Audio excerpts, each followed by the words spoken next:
In the middle of nowhere, somewhere in the Appalachian Mountains, they had found an inexplicable pipe in the middle of the forest. Now they were back to find out what exactly was inside. It took the twins 3 hours to hike their way into the mountains, through the poison ivy and far enough into the middle of nowhere to find the pipe. Tying a string around their GoPro, they slowly lowered it into the pipe. But, much to their surprise, it just kept going, and going, and going. The sounds they got were nothing special, just the sound of metal for a while. But then everything changed. They could hear water down there. But whenever they shined their flashlights into the pipe, all they saw was another pipe at the bottom, one that the GoPro never seemed to hit. The twins were convinced that there was some kind of cave system below, some river or small body of water, but the weirdest was about to happen. The GoPro began to pick up strange sounds, inexplicable heavy breathing and footsteps, as though the GoPro had landed right next to somebody.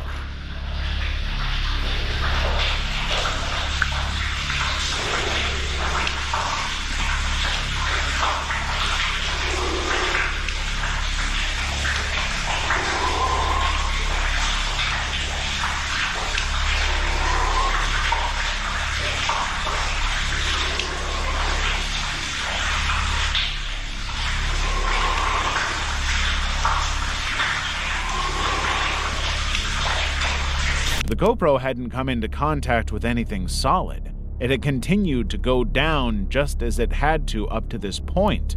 It simply made no sense. When the GoPro was retrieved, they once again shone the flashlight into the pipe, hoping they would see something that could clarify what was going on down there. But again, all they could see was some kind of reflective metal at the bottom, which they thought was impossible. The GoPro went so deep that it surely would have hit the metal. Instead, it simply continued without stopping. The twins maintain to this day that the pipe is wrong somehow, that there is something strange about it that makes simply no sense whatsoever. Maybe it's a cave system, maybe it's an underground river, but the pipe never seems to end, and whatever is down there remains a creepy, unknowable factor.